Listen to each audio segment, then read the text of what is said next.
देश ने पूरी दुनिया के अंदर ये कॉलेज अपने कॉमर्स सब्जेक्ट के बारे में, इकोनॉमी के बारे में जिसने ग्लोबली चॉइस बनाई है, आज दुनिया का हर विद्यार्थी ये प्रयास करता है कि मेरा admission Shri Ram college of commerce में हो। आपको सौभाग्य है कि आप इस प्रतिष्ठित कॉलेज के विद्यार्थी हैं। मैं आप सबका अभिवादन करता हूं, स्वागत करता हूं। आज की कॉन्क्लेव में इस कॉलेज की उप प्रधानाचार्य डॉक्टर अरुणा झा, अध्यक्ष स्टूडेंट यूनियन परम जी, स्टूडेंट यूनियन के संयोजक डॉक्टर शशांक विक्रम प्रताप सिंह, जिन्होंने कहा मैं उस धरती पे आता हूं जो बदलाव क्रांति की धरती है, डॉक्टर अरुणा जाधव, फैकल्टीज के सभी प्रोफेसर, प्राध्यापक, मेरे प्रिय विद्यार्थी भाई और बहनों,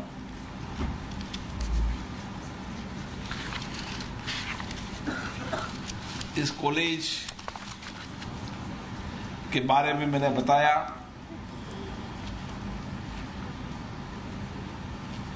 कि इस कॉलेज ने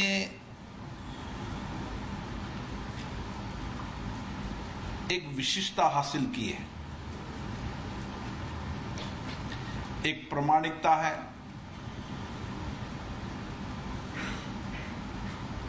और उसके साथ यहां पढ़ने वाले विद्यार्थियों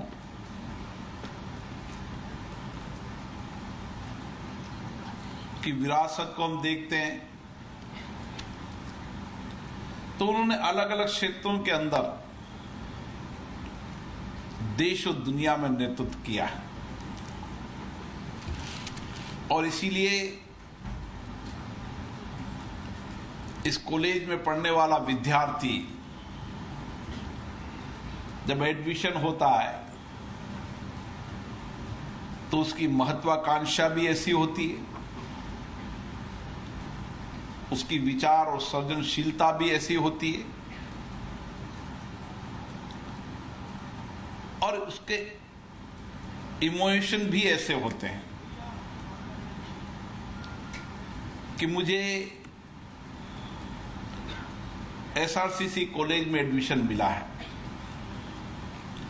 और उसके साथ सपने होते हैं, और सपनों को पूरा करने के लिए आत्मविश्वास और जुनून भी होता है। विद्यार्थी जीवन एक ऐसा जीवन है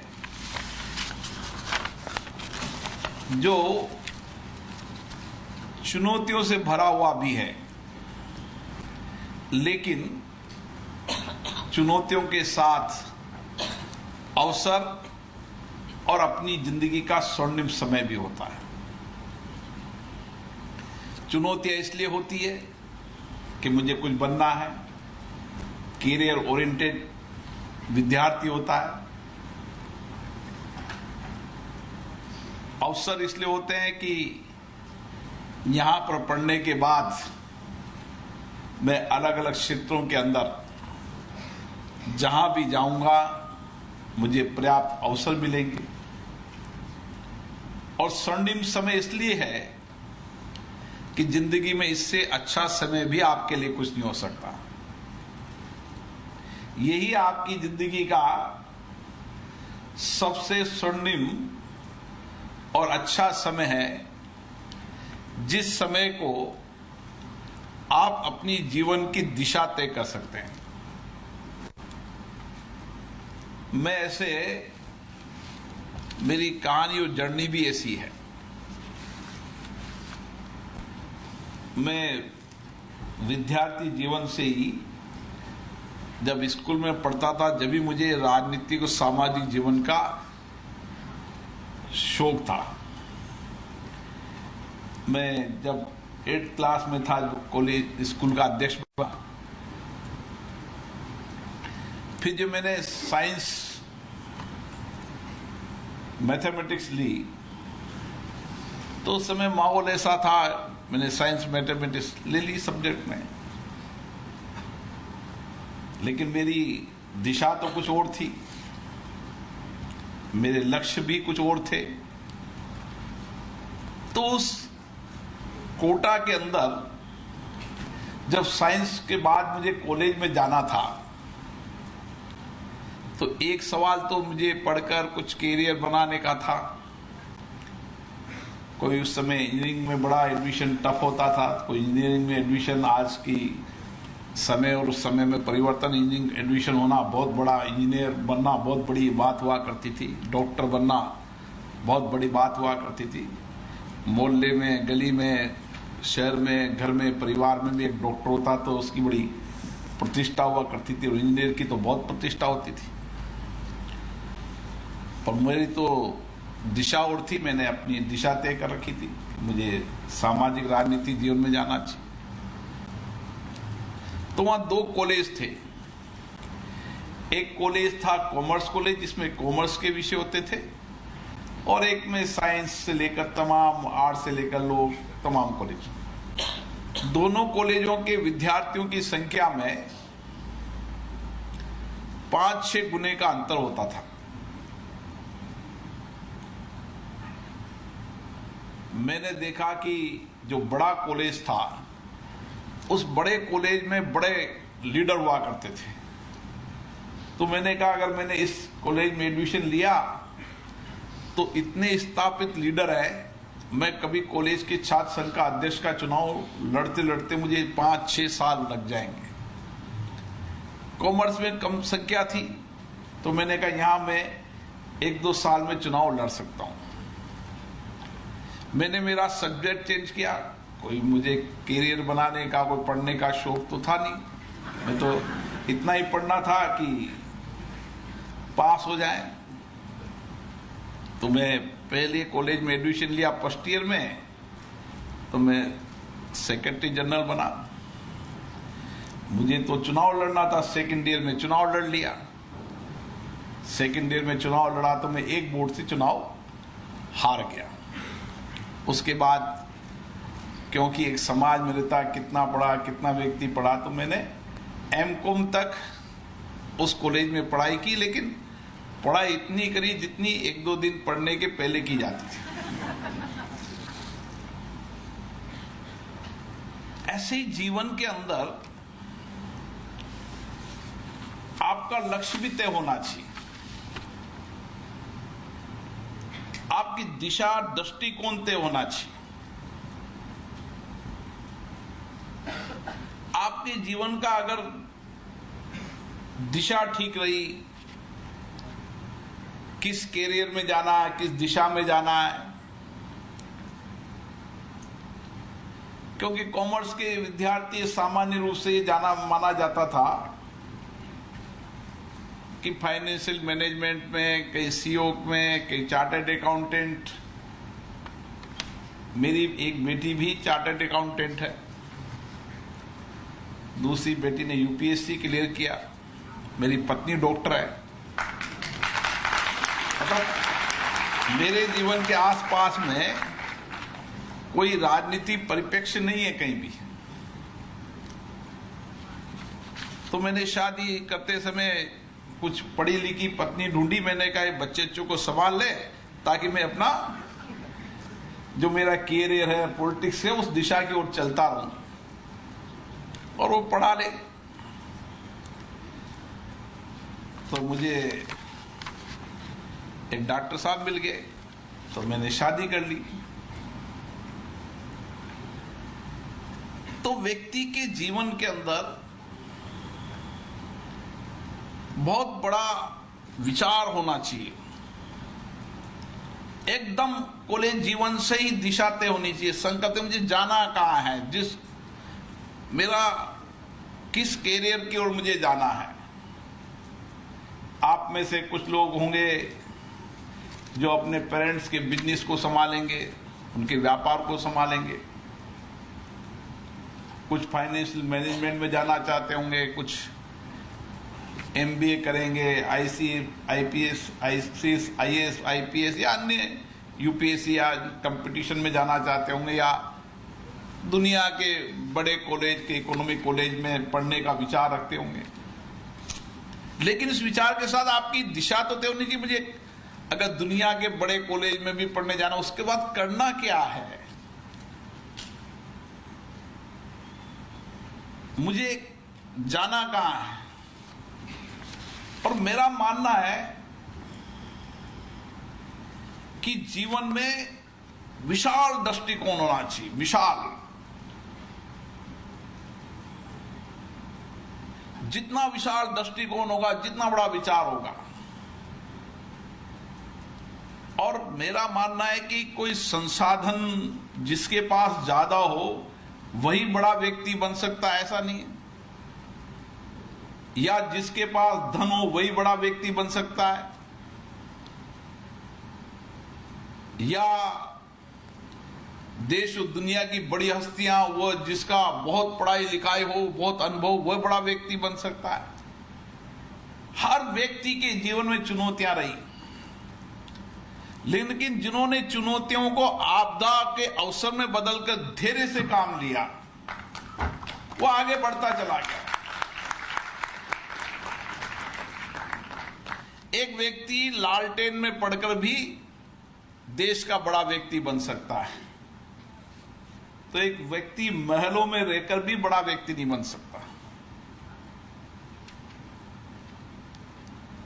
और इसलिए जिसमें बहुत आत्मविश्वास होता है,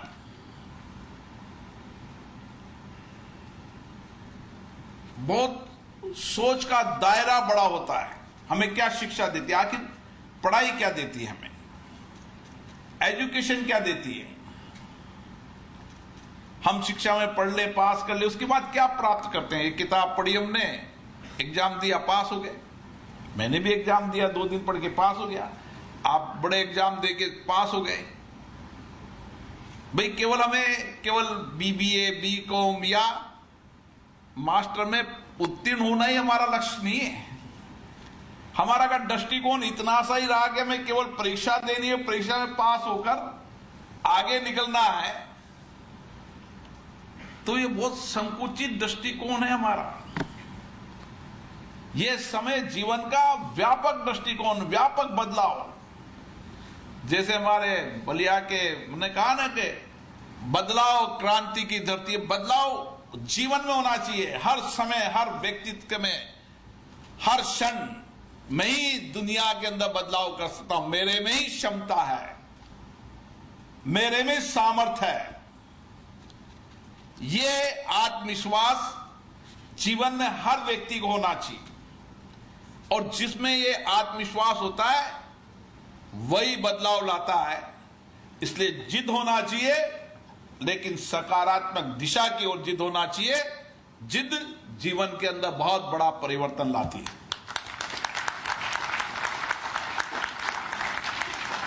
और इसीलिए ये शिक्षा हमारे व्यक्तित्व का निर्माण करती है। वो व्यक्तित्व वो होता है। अभी श्री रविशंकर जी संसद के अंदर आए थे, तो मैंने ऐसे ही पूछा कि क्या व्यक्ति के जीवन में होना चाहिए, क्योंकि आध्यात्मिक ज्ञान भी व्यक्ति को आंतरिक नई ऊर्जा देता है।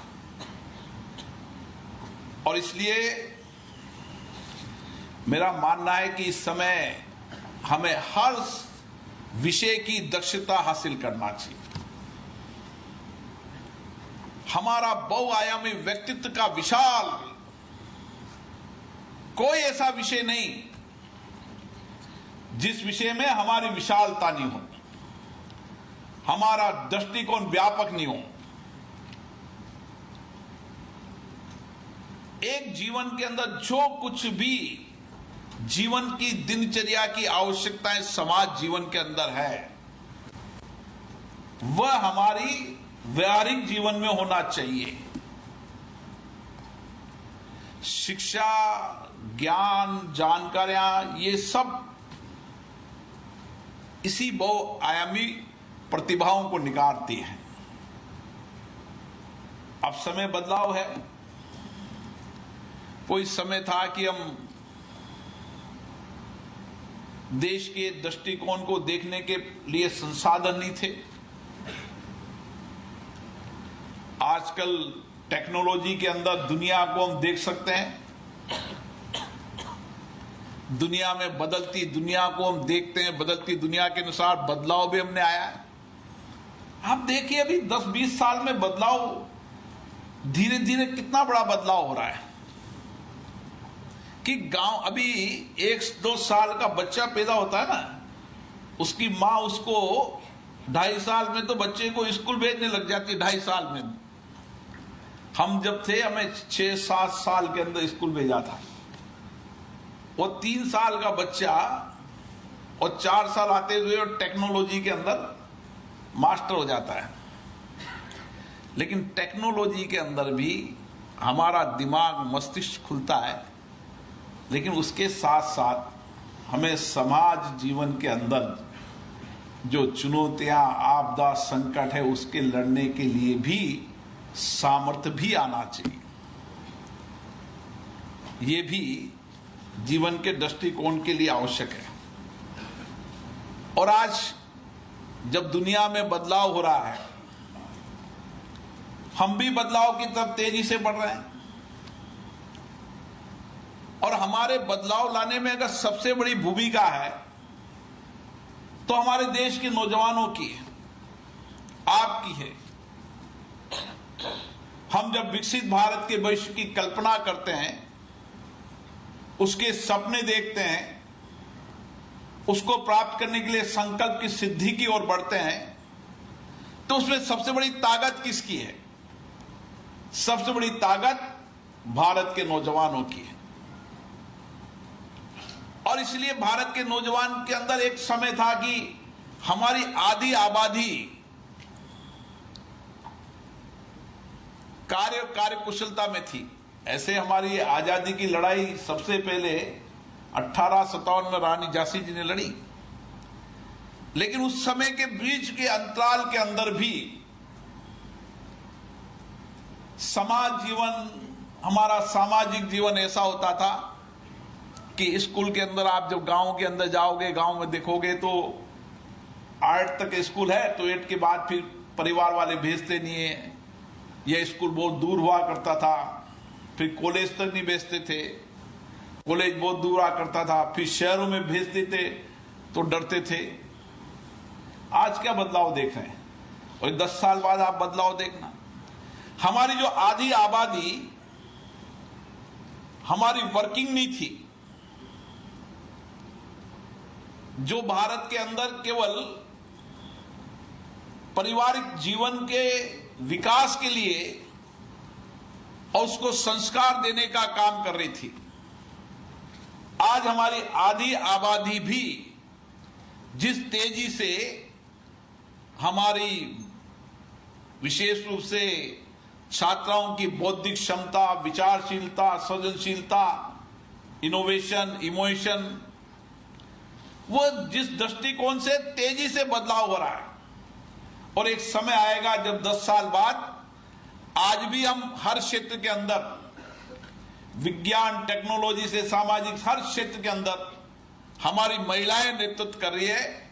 एक समय आएगा जब पुरुषों से ज्यादा महिलाएं नेतृत्व करेगी, तो एक बड़ा आबादी का बड़ा हिस्सा हमारी मैन फोर्स होगी, हमारी ताकत होगी। और इस ताकत को कुशलता के साथ, कुशलता के साथ उस तरीके की तैयारी हमारी चल रही है। एक समय था कि हमारे आईआईटी केवल कैंपस, कुछ कैंपस ही इनोवेशन रिसर्च के सेंटर हुआ करते थे। हमसे दुनिया के और देश क्यों तेजी से बढ़े? हम 1947 में आजाद हुए। उस समय हमारे सामने बहुत सारी चुनौतियां थी, हर क्षेत्र में चुनौतियां थी, लेकिन फिर भी हमारे नेताओं ने चुनौतियों, आपदा, संकटों से लड़ते हुए आज भारत को इस मुकाम पे खड़ा किया है कि दुनिया भारत की ओर देख रही है। दुनिया को लगता है कि भारत ही एक अवसर की धरती है। और ऐसा मैं इसलिए नहीं बोल रहा हूं, मैं भी दुनिया के जितने भी डेमोक्रेटिक देश है हमारे समकक्षों से हमारा मिलना होता है, और हमारे समकक्षों का मानना है कि अब बदलाव का नेतृत्व भारत करेगा। बदलाव का नेतृत्व करने की क्षमता भारत के नेतृत्व में है। यह दृष्टिकोण भारत के प्रधानमंत्री और भारत के नेतृत्व के प्रति दुनिया के संसदों का है, दुनिया के संसदों का स्पीकरों का है, और उसमें बड़ी ताकत हमारे नौजवान हैं। इसलिए आपसे देश की अपेक्षाएं बहुत है।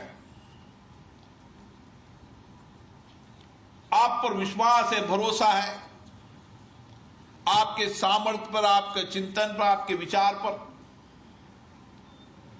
और इसीलिए हमें जो पीढ़ी तैयार करनी है, जो आपकी विरासत यहां से गई, अब आपके बाद नई विरासत आएगी।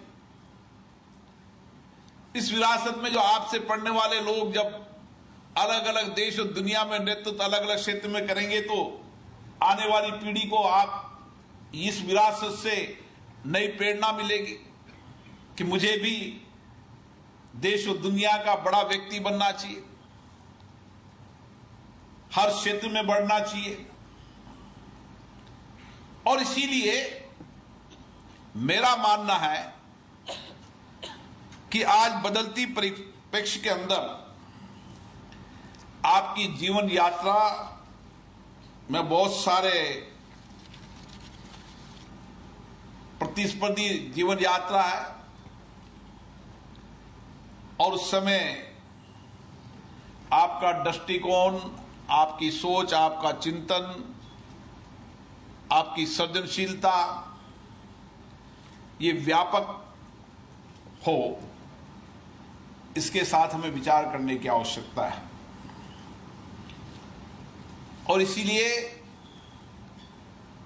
इस देश को आगे बढ़ाने के लिए जो अवसर हैं, अभी मैं आ रहा था तो पार्लियामेंट में चर्चा चल रही थी, कुछ लोग आगे थे। अब चर्चा ये चल रही थी कि दुनिया के और देश में हमसे उस समय क्यों आगे बढ़ गए,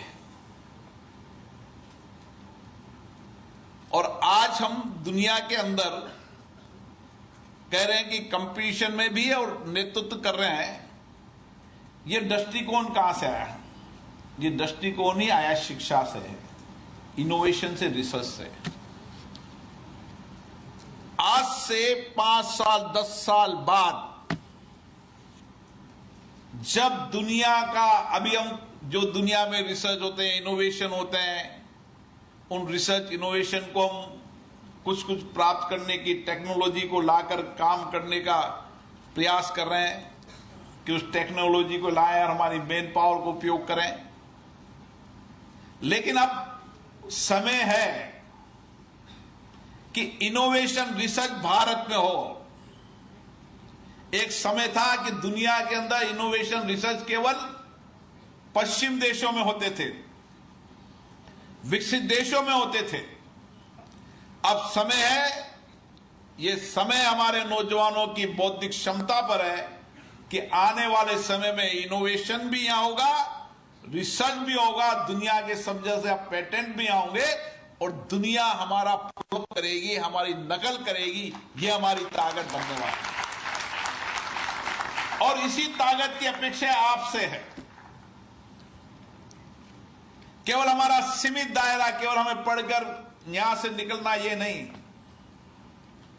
जो दुनिया में नया हो रहा है, जिस सब्जेक्ट में हूं, जिस दिशा के अंदर, दुनिया के अंदर, उस सब्जेक्ट में मेरी मास्टरी होगी, मेरा ही इनोवेशन होगा, मेरा ही नया पेपर होगा,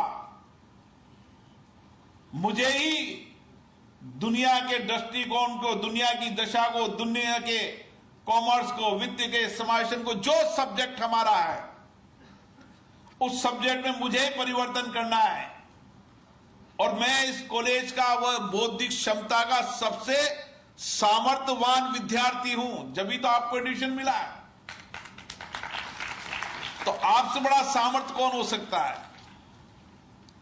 आपसे बड़ी बौद्धिक उद्यमशीलता, विचारशीलता, चिंतनशीलता किसमें हो सकती है?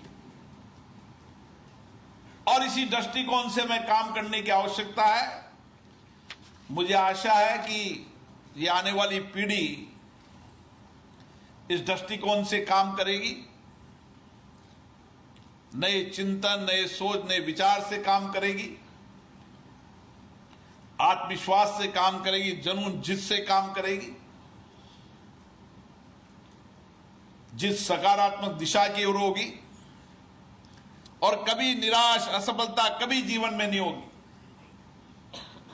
आप जितने सफल व्यक्तियों की जीवन की कहानी देखोगे वह कहीं ना कहीं असफल हुए और उन्होंने सफलता से ही जीवन के अंदर आगे बढ़ के नेतृत्व किया। यह जीवन के हर व्यक्ति की कहानी है और इसीलिए मेरा आपसे आग्रह है कि आप इस दिशा की ओर काम करें। ऐसे स्पीकर के बारे में कहा जाता है कि कम बोलो। कौन स्पीकर सर्वश्रेष्ठ है? जो कम से कम बोले। मैंने ऐसे ही चर्चा की कि मेरे पुराने स्पीकरों का अनुभव क्या है, तो कहा कि स्पीकर को ऊपर बैठकर कभी ज्ञान नहीं देना चाहिए, उसको ज्ञान सुनते रहना चाहिए। इसलिए मैं भी आपसे अपेक्षा करता हूं कि आपके ज्ञान, आपके अनुभव, आपकी सृजनशीलता, आपकी उद्यमशीलता, आपके विचार, आपके चिंतन को समय समय पर डिस्कस, चर्चा, संवाद करता रहूं। मैं चाहूंगा कि आप भारत के सबसे बड़े लोकतंत्र के मंदिर संसद में आए और दुनिया का ऐसे बड़ा लोकतंत्र नहीं, हमने इस संसदीय लोकतंत्र से ही देश में प्रगति की है। और आप देखिए दुनिया का वही देश आगे बढ़ा है जिसमें लोकतंत्र है।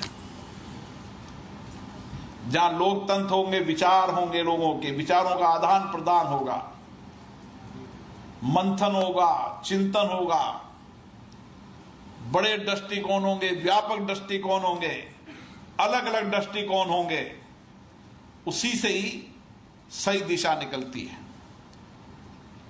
तानाशाह राज कभी भी आगे नहीं बढ़ा है और दुनिया के अंदर जहां जहां भी क्रांति हुई और जहां जहां तानाशाह आई, उस देश का आप हर्ष देख रहे हैं। और जिस जिस देश के अंदर डेमोक्रेसी मजबूत होती गई वो देश आगे बढ़ता गया। इसलिए भारत के अंदर लोकतंत्र की ताकत बहुत बड़ी है और ये लोकतंत्र की ताकत आप सबके जीवन में होना चाहिए कि आप जब भी जाएं, चर्चा करें, संवाद करें, विचार विमर्श करें, चिंतन करें, सोच करें, दृष्टिकोण दें, अपना अपना चिंतन दें, अपने अपनी उद्यमशीलता दें, नई इनोवेशन, रिसर्च जो आपने किया है दुनिया में उसकी चर्चा करें और आपस में एक साथ मिलकर हम किस तरीके से भारत को नई ऊंचाइयों पर ले जा सकते हैं, विकसित भारत के सपने को कैसे साकार कर सकते हैं, ये हमारी सामूहिकता की ताकत बननी चाहिए। आप सबको बहुत बहुत शुभकामनाएं, बधाई।